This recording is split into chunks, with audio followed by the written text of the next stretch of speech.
सचिन के ऊपर जो एलिगेशन लगा वो ये लगा कि सचिन ने एक पाकिस्तानी लड़की सीमा गुलाम हैदर को बिना अनुमति के भारत की, और ये सचिन के बेल ऑर्डर हैं जो कि सचिन की जमानत हुई थी, सर्टिफाइड कॉपी है, आप देख सकते हैं। तो नेत्रपाल की जो जमानत थी वो 6/7/2023 को एप्लीकेशन के अंदर कहीं भी नेत्रपाल ने ये नहीं कहा। एक एफिडेविट कोर्ट में फाइल किया और ये बेल एप्लीकेशन लगाई जिसके अंदर बिल्कुल भी इस बात को नहीं बताएगा कि भाई हमने इसकी, मेरे बेटे से सीमा की शादी हो चुकी है, यह क्या मामला है। तो जाहिर हो गया है इनके खुद के दस्तावेजों से कि सीमा हैदर सचिन की कोई वाइफ नहीं है और वो आज तक गुलाम हैदर की वाइफ है।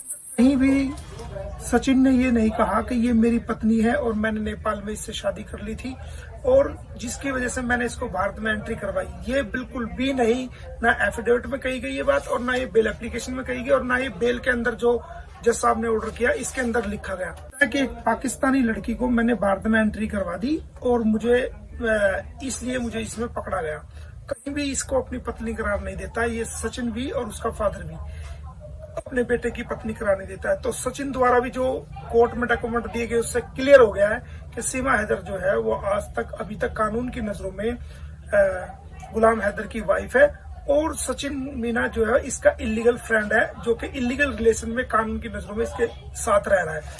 अब मैं एक साथ साथ और खुलासा करता चलूं आपको कि भाई कहते हैं कि हमने धर्मांतरण कर लिया, अपने धर्म को परिवर्तन कर लिया और हम, सीमा कहती है कि मैं मुसलमान से और अच्छाई की तरफ ले जाते हैं। हमारी माए बहनें सनातन धर्म में है, वो हमेशा पतिव्रता रहती है और एक पति के रहते हुए कभी भी दूसरे की, अपनी मांग में दूसरे के नाम का सिंदूर नहीं लगाती जब तक उसके पति की मृत्यु ना हो जाए या उससे तलाक ना हो जाए और वो दूसरी शादी ना कर ले। तो कानून क्या कहता है? कानून उत्तर प्रदेश में लेके आए हैं धर्मांतरण के मामले में, जिसका नाम है उत्तर प्रदेश गैर कानूनी धर्म परिवर्तन निषेध अधिनियम 2021। महिलाओं का धर्म परिवर्तन किया जाता है तो उसको 10 साल की कैद होगी। जबरदस्ती किया जाए, ब्रेन वॉश करके किया जाए, गुमराह करके किया जाए, प्रलोभन देके किया जाए या उसको डरा धमका के या हालात में उसको मजबूर करके किया जाए तो उसको 10 साल की कैद और 3 से 10 साल तक कैद और 50,000 रुपए जुर्माना। अगर नाबालिग बच्चों का कोई धर्मांतरण करता है, उसका धर्म परिवर्तन करता है तो 10 साल की कैद। अब आप कहेंगे कि भाई इसमें क्या क्या सेक्शन लगेगी, अगर कोई धर्मांतरण करता है क्या क्या सेक्शन लगेगी? तो इसमें आईपीसी की सेक्शन 504, 506 आईपीसी और उत्तर प्रदेश विधि विरुद्ध धर्म परिवर्तन अधिनियम 2020 की धारा 3 और धारा 5 में जो है वो उसके खिलाफ कार्रवाई की जाएगी और धर्मांतरण करवाने वाले व्यक्ति को 15,000 रुपए जुर्माना अलग से जो किया जाएगा और 5 साल तक की कैद। और अगर कोई महिलाओं का या बच्चों का धर्मांतरण कराता है उसको 3 से 10 साल तक की कैद और उसको उसके लिए 50,000 रुपए का जुर्माने का प्रोविजन है। अब ये अधिनियम उत्तर प्रदेश में लागू है। अब बात करते हैं कि भाई हरियाणा के अंदर सीमा को जो पकड़ा गया था वो बल्लभगढ़ से पकड़ा गया था और जब इसको पकड़ा गया था तो बच्चे सीमा से रिकवरी हुए थे।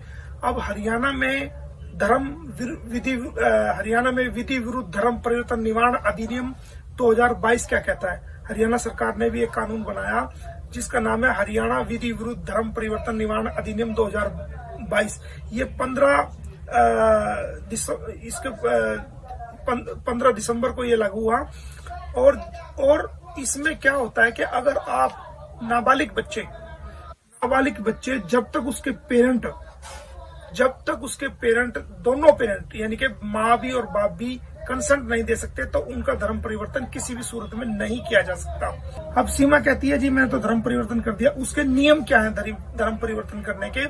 उसके नियम ये हैं कि आप अगर कोई भी भारत का नागरिक अगर धर्म परिवर्तन करेगा तो 60 दिन पहले अपने इलाके के डीएम को, डीसी को, जो उसके इलाके का डीएम है, एक प्रार्थना पत्र देगा और फॉर्म ए उसको देगा।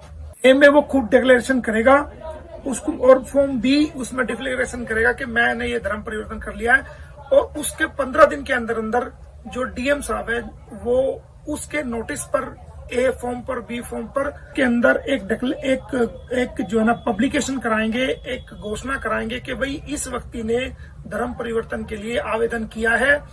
अगर किसी व्यक्ति को ऐतराज हो तो वो आके 30 दिन के अंदर अंदर मिले। कोई एप्लीकेशन, कोई कानूनी प्रक्रिया सीमा द्वारा नहीं अपनाई गई है। और जब ये धर्म परिवर्तन जो लागू होता है वो उस व्यक्ति पर लागू होता है जो कि वीजा लेके भारत में आए। जो इलीगल एंट्री करे वो तो कानूनी रूप से भी धर्म परिवर्तन भी नहीं कर सकता। और नाबालिग बच्चों को तो उसके बायोलॉजिकल फादर के बगैर किसी सूरत में भी धर्म परिवर्तन नहीं किया जा सकता। मामले में सबसे पहली एफआईआर जो है वो एसजीएम नगर थाना फरीदाबाद में 8 जून 2022 को हुई थी, जिसके अंदर 3 साल से 10 साल तक का प्रोविजन है। इस हरियाणा में ये दर्ज हुई थी। और उत्तर प्रदेश के अंदर जो धर्म परिवर्तन के मामलों में एफआईआर हुई 2 साल के अंदर, मैं आपको बता दूं 427 एफआईआर दर्ज हो चुकी है और 833 गिरफ्तारियां हुई हैं जिन लोगों ने नाजायज रूप से धर्म परिवर्तन की कोशिश की थी। तो मेरा कहने का तात्पर्य यह है कि आज आपके सामने बात रखी कि नेत्रपाल ने भी अपने एफिडेविट में बेल एप्लीकेशन में सीमा को अपने बेटे की बहू नहीं माना है और ये कहा है कि भाई मैं इसका पैरोकार हूं और मैं ये उसको अपनी बेटे की बहू नहीं माना। अपने एफिडेविट में या किसी भी डॉक्यूमेंट में जो कोर्ट में जमा है आज तक उसको अपनी बीवी नहीं माना है। और जो धर्म परिवर्तन का मामला है उसमें किसी प्रकार की भी कानूनी प्रक्रिया को नहीं अपनाया गया है। मेरा आपके सामने बयान देने का मकसद ये है कि आपको सही कानूनी जानकारी मिले। और इतने टाइम से जो भारत के लोगों को बल्कि पूरी दुनिया के लोगों को गुमराह किया जा रहा था, सीमा द्वारा जो गुमराह किया जा रहा था, सचिन द्वारा, नेत्रपाल द्वारा और उनके भाई द्वारा जो गुमराह किया जा रहा था, उससे देश जो है वो देख रहा था कि क्या हो रहा है। अब जो कानूनी बातें हैं, जो अवेलेबल रिकॉर्ड है, कोर्ट का रिकॉर्ड है, उसके मुताबिक सारी चीजें आपके सामने आ गई हैं। और ये अब आप फैसला करोगे कि सीमा गुलाम हैदर की वाइफ है या नहीं है, इनका धर्म परिवर्तन हुआ है या नहीं हुआ है। कानून की नजर में इनका कोई धर्म परिवर्तन नहीं हुआ और ये आज तक भी पाकिस्तान की मुस्लिम समाज की रहने वाली एक महिला है। और ये सब सारा आडंबर किया जा रहा है, भारत के लोगों को गुमराह करने के लिए ये सारा आडंबर किया जा रहा है।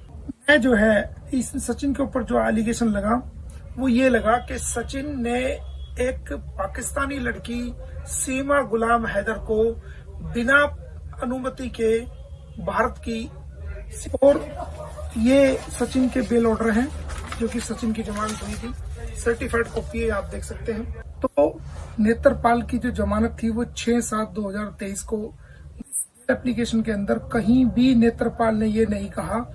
एक एफिडेविट कोर्ट में फाइल किया और ये बेल एप्लीकेशन लगाई जिसके अंदर बिल्कुल भी इस बात को नहीं बताएगा कि भाई हमने इसकी मेरे बेटे से सीमा की शादी हो चुकी है, यह क्या मामला है। तो जाहिर हो गया है इनके खुद के दस्तावेजों से कि सीमा हैदर सचिन की कोई वाइफ नहीं है और वो आज तक गुलाम हैदर की वाइफ है।